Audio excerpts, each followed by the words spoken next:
is the Rosetta Stone. It was the key to understanding Egyptian hieroglyphics, and it is one of the most precious and valuable treasures of the British Museum. Está en Londres, detrás de un cristal, en una sala del Museo Británico por la que pasan 6 millones de personas cada año. Una piedra oscura, rota, más pequeña de lo que casi todos imaginan. La llaman la piedra de Rosetta, y durante 200 años nos han repetido la misma frase: fue la llave que nos permitió leer los jeroglíficos de Egipto. Hasta ahí, la historia que aprendimos de niños. Ahora circula otra versión, más ruidosa. Dicen que una inteligencia artificial acaba de descifrar los últimos símbolos que faltaban en la piedra, y que lo que apareció es aterrador, secretos escondidos durante milenios, una verdad tan oscura que reescribe la historia antigua. Voy a decirlo con calma, porque importa. Esa parte no es cierta. El texto de la piedra de Rosetta se leyó por completo hace casi 2 siglos, y las líneas que supuestamente una máquina acaba de rescatar se habían reconstruido mucho antes de que existiera la primera computadora. Pero antes de que cierres el vídeo pensando que entonces aquí no hay misterio, quédate. Porque la verdad de esta piedra es más extraña que la mentira que están vendiendo. Hay un rey de 13 años, un pacto silencioso entre el poder y los templos, un hombre que se desmayó el día que la entendió, y un objeto que un país entero todavía reclama como suyo. Si los misterios que casi nadie se atreve a contar bien, sin inventar, te generan curiosidad, quédate hasta el final. Porque lo que vas a escuchar no termina donde crees que termina. Empecemos por el problema físico, el que casi ningún vídeo menciona. La piedra de Rosetta que puedes ver hoy no es un monumento completo. Es un fragmento. Un pedazo roto de una losa mucho más grande. Y el pedazo que se perdió no es cualquier pedazo, es justamente la parte de arriba, la parte con los jeroglíficos. Los números son crudos. De todo el texto en jeroglíficos, solo sobreviven las últimas 14 líneas. Y ni siquiera están enteras. Las 14 están rotas por el lado derecho, y 12 de ellas también están dañadas por la izquierda. Piénsalo un momento.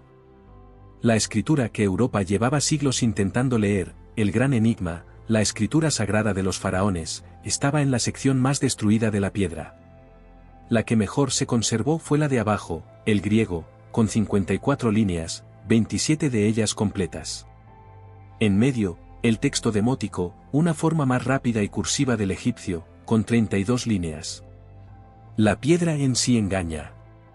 Muchos la imaginan enorme, monumental. En realidad es una losa de granodiorita, una roca volcánica más dura que el granito, salpicada de puntos rosados y grises que brillan apenas cuando les da la luz. Llega a la altura del hombro de una persona, pesa cerca de 760 kilos, y tiene grabada en el costado, en pintura blanca, una frase colonial, capturada en Egipto por el ejército británico en 1801. El objeto que enseñó a Occidente a leer el pasado egipcio lleva, literalmente escrita en un lado, la historia de cómo salió de Egipto. Esta es la primera pieza incómoda para la historia del descubrimiento repentino.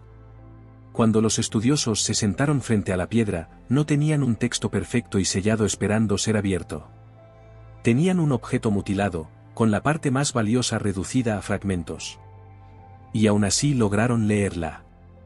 ¿Cómo lo hicieron, y por qué eso deja sin sentido la versión de la inteligencia artificial que apareció a salvar el día, es el corazón de esta historia. Para entenderlo, primero hay que entender quién ordenó tallar esta piedra, y por qué. El texto no habla de dioses ocultos ni de profecías. Habla de un niño. En el año 196 antes de nuestra era, según la fecha que aparece en la propia inscripción, 27 de marzo, un grupo de sacerdotes reunidos en la ciudad de Memphis aprobó un decreto en honor a su rey. Ese rey se llamaba Ptolomeo V Epífanes. Y aquí está el primer detalle que la mayoría desconoce: Ptolomeo no era egipcio. Su dinastía descendía de un general macedonio de Alejandro Magno. Llevaban más de un siglo gobernando Egipto como extranjeros, hablando griego, rodeados de una población que adoraba a otros dioses y hablaba otra lengua. Ptolomeo V había subido al trono siendo un niño de apenas 5 años, tras la muerte de sus padres en circunstancias turbias. Durante años, Egipto fue gobernado en su nombre por regentes, ministros y sacerdotes, en medio de intrigas palaciegas donde más de un tutor terminó asesinado. Mientras tanto, el sur del país, el Alto Egipto, se había levantado en abierta rebelión, con faraones locales de sangre egipcia que se proclamaban reyes legítimos frente al extranjero de Alejandría. El reino que Ptolomeo V heredó no era un imperio sólido, sino una casa en llamas que otros trataban de apagar en su nombre. El decreto de la piedra se aprueba justo cuando el rey, ya adolescente, es coronado formalmente según el rito egipcio en la vieja capital religiosa. Fíjate en algo, porque va a importar más adelante. La parte más importante de este monumento, la que lo coronaba, la parte superior con la escena tallada y probablemente un disco solar al lado, esa parte ya no existe. Se rompió y desapareció siglos antes de que nadie moderno pudiera leer una sola palabra. Guarda ese dato. Un rey extranjero, un niño convertido en Dios por decreto, y un monumento al que le falta justamente la cabeza.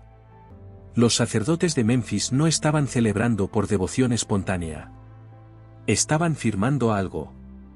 Y para entender qué firmaban, hay que mirar lo que los expertos notaron y durante mucho tiempo prefirieron no subrayar. Aquí aparece la primera sorpresa real, la que contradice lo que la palabra misterio te hizo esperar. Cuando por fin se leyó el texto completo, mucha gente esperaba una revelación mística. Astronomía secreta, magia, conocimiento perdido. Lo que encontraron fue casi lo contrario. El decreto es, en el fondo, un documento administrativo. Habla de impuestos. Habla de exenciones fiscales. Habla de deudas perdonadas, de grano entregado a los templos, de prisioneros liberados, de tierras confirmadas a los sacerdotes. Suena decepcionante, y esa es exactamente la trampa. Porque la pregunta correcta no es ¿por qué es tan aburrido? La pregunta correcta es, si el contenido era tan burocrático, ¿por qué se ordenó tallarlo en piedra, en 3 escrituras distintas, y colocar copias en todos los templos importantes del país? Nadie graba una lista de impuestos en granito eterno sin una razón profunda. Y la razón es política, no religiosa. Según los especialistas que han estudiado los decretos ptolemaicos, incluidos investigadores del propio Museo Británico, este texto es la prueba escrita de un intercambio de poder. El rey extranjero necesitaba algo que el ejército no podía darle, legitimidad ante el pueblo egipcio. Solo los sacerdotes podían otorgar eso. Ellos controlaban los templos, y los templos controlaban enormes extensiones de tierra, cosechas, mano de obra y la voz misma de los dioses. Lo que la piedra registra no es una oración. Es un contrato. El rey concede privilegios y alivio fiscal, los sacerdotes, a cambio, lo declaran hijo legítimo de los dioses y ordenan celebrar su cumpleaños en cada templo. Los sacerdotes eran mucho más que figuras religiosas. Eran administradores, dueños de graneros, jueces en la práctica y guardianes de la riqueza acumulada durante siglos. Sin su bendición, ningún rey extranjero podía dormir tranquilo, porque eran ellos quienes le hablaban al pueblo en nombre de los dioses. El decreto detalla el precio exacto de esa alianza, reducción de impuestos a los templos, confirmación de sus tierras y de sus ingresos, la promesa de que la carga fiscal de los sacerdotes quedaba congelada y no podría subir en el futuro. A cambio, procesiones, fiestas y estatuas del rey colocadas junto a las de los dioses en cada santuario. Un niño macedonio se vuelve faraón divino a cambio de rebajas de impuestos. Esa es la verdad incómoda que estaba escondida a plena vista, no bajo símbolos borrados, sino bajo la etiqueta de texto aburrido, que hizo que muchos dejaran de mirar. Pero todo esto todavía no explica lo esencial. ¿Cómo se leyó una escritura que llevaba 1500 años muda? Durante casi 14 siglos, nadie en el mundo podía leer un jeroglífico. La última inscripción conocida es del siglo IV de nuestra era. Después, silencio. La escritura de una de las civilizaciones más grandes de la historia se apagó por completo, y con ella, la voz directa de Egipto. Lo que reabrió esa puerta fue un accidente de guerra. En julio de 1799, durante la campaña de Napoleón en Egipto, un grupo de soldados franceses reforzaba un fuerte en ruinas cerca del pueblo de Rasid, que los europeos llamaban Rosetta. Al derribar un muro viejo, apareció la losa oscura con 3 bandas de escritura. Un oficial se dio cuenta de que aquello no era un ladrillo cualquiera y ordenó detener la demolición. Ese detalle, casi banal, cambió el rumbo de la historia.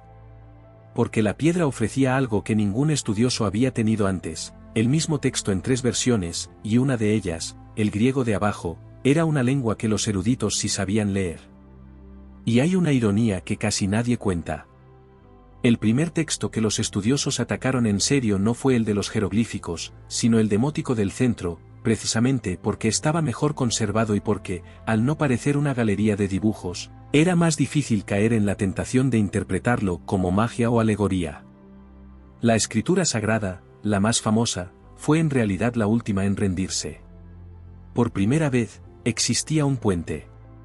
Si el griego decía una cosa, y arriba estaba esa misma cosa en jeroglíficos, entonces la escritura sagrada dejaba de ser un muro impenetrable y se convertía en un acertijo con solución posible. Pero tener la llave en la mano no es lo mismo que saber girarla. El puente existía. Cruzarlo tomó más de 20 años, y estuvo a punto de costarle la vida a un hombre. La carrera por descifrar la piedra fue, sobre todo, un duelo entre 2 hombres. Del lado británico, Thomas Young, un físico brillante, de esos genios que tocan 10 disciplinas a la vez. Hacia 1814, Young había avanzado con el texto demótico y había hecho algo crucial, sospechar que ciertos signos encerrados en óvalos, los llamados cartuchos, no representaban ideas, sino sonidos. Nombres propios escritos fonéticamente. Iba por buen camino, pero se detuvo antes de tiempo, convencido de que los jeroglíficos eran, en su mayoría, símbolos de ideas y no de sonidos. Conviene ser justos con Young, porque la rivalidad fue real y a veces amarga. Sus avances con el demótico y con los cartuchos abrieron una grieta verdadera en el muro. Pero se quedó a mitad de camino, atrapado en la idea de que los jeroglíficos eran, ante todo, un lenguaje de símbolos, no de sonidos. Ese error de enfoque le costó la carrera. Del lado francés estaba Jean-François Champollion. Y aquí conviene detenerse, porque su historia es la que da alma a todo esto. Champollion era un prodigio. A los 16 años ya defendía una idea que resultaría decisiva, que la lengua de los faraones no estaba muerta del todo, sino que sobrevivía transformada en el copto, el idioma de los cristianos de Egipto. Esa intuición fue su ventaja secreta. Mientras Young veía dibujos, Champollion, que sabía copto, empezó a escuchar sonidos detrás de las imágenes. El paso definitivo llegó comparando cartuchos. En el griego de la piedra aparecía el nombre Ptolomeo. Champollion buscó los signos dentro del cartucho correspondiente y les asignó sonidos.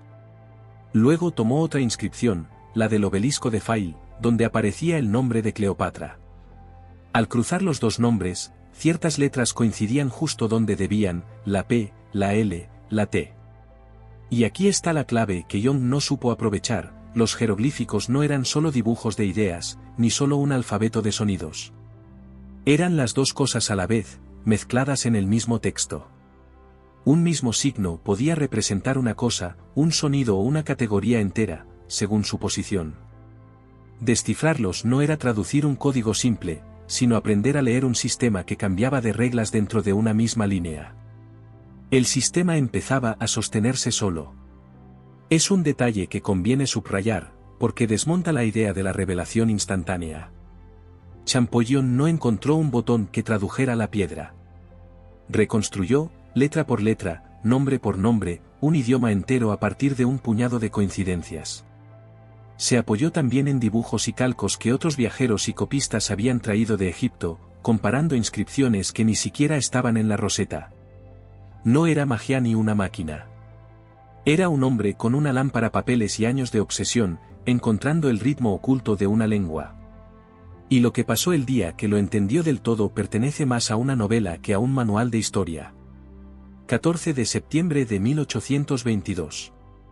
Champollion está trabajando con las copias de las inscripciones cuando, de golpe, todas las piezas encajan. Reconoce nombres, reconoce sonidos, entiende que el sistema es a la vez figurativo, simbólico y fonético, las 3 cosas al mismo tiempo. Sale corriendo. Irrumpe en el despacho de su hermano. Arroja los papeles sobre la mesa y grita, «Lo tengo». Y entonces se desploma. Cae al suelo, inconsciente. Según los relatos de la época, permaneció postrado varios días, agotado por la tensión de años concentrados en un solo instante. Días después, ya recuperado, el 27 de septiembre de 1822 presentó su famosa carta a Monsieur Dacier ante la Academia de París, un texto de apenas unas páginas que abriría de par en par la puerta de toda una civilización. Thomas Young estaba entre el público. La escritura de los faraones volvía a hablar después de 1400 años de silencio. Ahora presta atención, porque aquí es donde se cae la versión de la inteligencia artificial. Recuerda el dato que te pedí guardar, a la piedra le faltaba justo la parte de arriba, los jeroglíficos estaban rotos, reducidos a 14 líneas. Entonces, ¿cómo sabemos hoy el texto jeroglífico completo, si en la propia Rosetta ese texto estaba destruido? No fue una máquina. Fueron otras piedras. A lo largo del siglo XIX aparecieron más copias del mismo decreto, repartidas por Egipto tal como el propio texto ordenaba. La más importante es la estela de Nubaira, hallada cerca de Damanhur en la década de 1880, con la sección jeroglífica casi intacta. Hubo además una versión grabada en el templo de Fail. Los egiptólogos, entre ellos Wallis Bay, usaron esas copias para reconstruir las líneas perdidas de la Rosetta. Y hay más. Según el propio Museo Británico, hasta hoy se han identificado 29 estelas con este tipo de decretos repartidas por Egipto, y la mayoría, 22, permanecen en el país. La piedra de Rosetta nunca fue única. Fue una entre muchas, la primera en salir a la luz, pero no la que guardaba el texto más completo en jeroglíficos. Incluso en 2023 se anunció el hallazgo de otra estela con el mismo decreto en Taposiris Magna, cerca de Alejandría. Había además un truco elegante que los estudiosos usaron mucho antes que cualquier máquina, como el texto griego de abajo era el mejor conservado, y decía exactamente lo mismo que los jeroglíficos de arriba, podían medir cuánto espacio ocupaba cada línea y calcular cuántos signos debían caber en los huecos rotos. La propia estructura de la piedra, en 3 idiomas, era su propio sistema de reconstrucción. Eso ocurrió hace más de 100 años. Cuando un vídeo te dice que una inteligencia artificial acaba de rescatar los símbolos finales y perdidos de la piedra de Rosetta, te está vendiendo un rescate que ya se había hecho con tinta, papel y otras estelas, generaciones antes de que existiera un solo algoritmo. Y para que quede claro, porque no había un secreto final esperando a ninguna máquina, la Rosetta ni siquiera fue el primer decreto de su tipo. Existen versiones anteriores del mismo género, como el decreto de Canopo, del año 238 antes de nuestra era, grabado también en varias escrituras. Los especialistas ya conocían la fórmula, el lenguaje y hasta el estilo de estos textos sacerdotales mucho antes de completar la Rosetta. No quedaba un enigma sellado en su superficie. Quedaba trabajo de comparación, paciente y verificable. La verdad tiene su propio golpe de efecto, la piedra nunca guardó sola su secreto, porque había hermanas suyas esparcidas por todo Egipto. Esto no significa que la inteligencia artificial no tenga un papel real. Lo tiene, pero es otro, y es honesto. En 2020, Google lanzó una herramienta llamada Fabricius, nombrada así por George Fabricius, considerado el padre de la epigrafía, que ayuda a estudiantes y expertos a identificar jeroglíficos comparándolos con cientos de signos conocidos.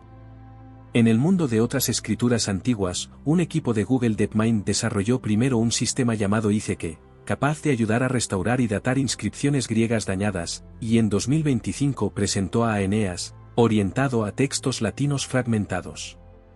Estas máquinas no revelan verdades ocultas ni secretos aterradores. Hacen algo más modesto y más útil, sugieren lecturas posibles, comparan miles de ejemplos en segundos y muestran su nivel de confianza para que un experto humano pueda revisar y aceptar o rechazar cada propuesta. Ninguna de estas herramientas inventa signos que ya no existen, y todas dejan que la piedra física tenga la última palabra. Si una marca real en el granito contradice a la máquina, gana el granito. Lo verdaderamente perturbador de esta historia no está en Egipto. Está en el presente. Un texto real, verificable y fascinante, la historia de un niño rey y de un pacto de poder, fue reemplazado por una mentira más llamativa, envuelta en la palabra mágica, inteligencia artificial, solo porque una mentira retiene más que una verdad. Los sacerdotes de Memphis convirtieron a un niño macedonio en Dios con un decreto bien redactado. Hoy, un titular convierte una lista de impuestos en un secreto milenario con la misma técnica, contar la versión que la gente prefiere creer. Y queda una puerta abierta que este vídeo no va a cerrar. Si la piedra ya no está en Egipto, ¿quién tiene derecho a contar su historia? Porque esa pregunta no es teórica. En 2022, el arqueólogo egipcio Zahi Hawass lanzó una petición formal para que la piedra de Rosetta regrese a Egipto, calificándola de icono de la identidad egipcia y de objeto sacado del país en circunstancias de ocupación. El Museo Británico responde que la conserva legalmente desde 1801 y que allí la ven cada año millones de personas de todo el mundo. Y así, la piedra que nos enseñó a leer el pasado se ha convertido en el centro de una disputa muy actual sobre a quién pertenece ese pasado. Por eso quiero dejarte una pregunta, y no una cualquiera. Piensa en tu propia historia, en la de tu país, en la de tu familia. Cuántas cosas que aprendimos de niños, dadas por ciertas, por sagradas, por definitivas, fueron en realidad la versión que alguien con poder decidió que creyéramos. Esa es la verdadera herencia de esta piedra rota, no la respuesta, sino la costumbre de dudar de la respuesta fácil. Si llegaste hasta aquí, ya sabes que en este canal no venimos a repetir titulares, venimos a verificar lo que otros inventan. Suscríbete y activa la campana, porque la próxima historia también empieza donde la versión oficial prefiere poner el punto final. Nos vemos muy pronto en el siguiente misterio.